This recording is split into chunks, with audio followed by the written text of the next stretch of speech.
வணக்கம். ஒரே நாடு, ஒரே தேர்தல். இந்த வார்த்தைய நியூஸ்ல நீங்க அடிக்கடி கேட்டுக்கிட்டே இருப்பீங்க, இல்லையா? ஆனா, இந்த ஒரு பெரிய ஐடியாக்கு பின்னால உண்மையில என்னதான் இருக்கு? வாங்க, இன்னைக்கு அத பத்தி தான் கொஞ்சம் ஆழமா அலசி பார்க்க போறோம். சரி, ஒக்க நிமிஷம் யோசிச்சு பாருங்களேன். எதுக்காக கவர்மெண்ட் இந்த ஒரே நாடு, ஒரே தேர்தல் விஷயத்த இவ்ளோ வேகமா முன்னுக்கு கொண்டு வரணும்? இதுக்கு பின்னால இருக்கிற உண்மையான காரணம் என்னவா இருக்கணும் நீங்க என்னைக்காவது யோசிச்சிருக்கீங்களா? வாங்க, அதுக்கான பதில நாம சேர்ந்து தேடலாம்.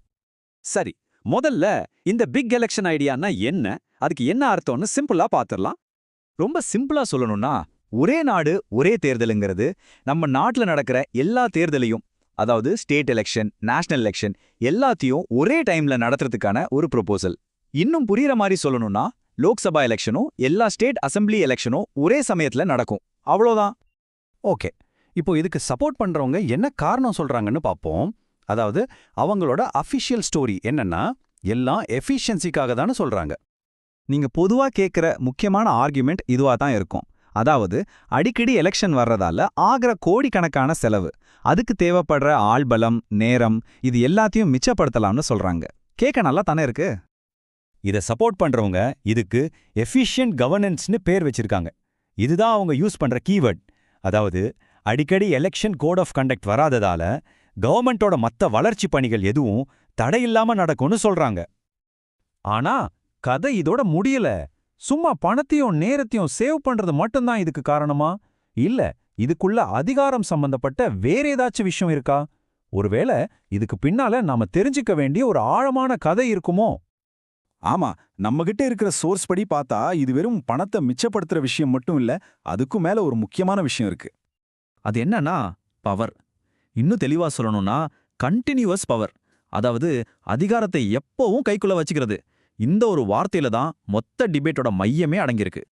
சரி, இது எப்படி நடக்கும்னு இதை எதிர்க்கிறவங்க சொல்றாங்கன்னா, ஸ்டெப் 1 எல்லா எலெக்ஷனும் ஒரே நேரத்துல நடக்குது. ஸ்டெப் 2 அப்படி நடக்கும்போது நேஷனல் இஷ்யூஸ், நேஷனல் லீடர்ஸ் இவங்க தான் டிபேட்ல டாமினேட் பண்ணுவாங்க.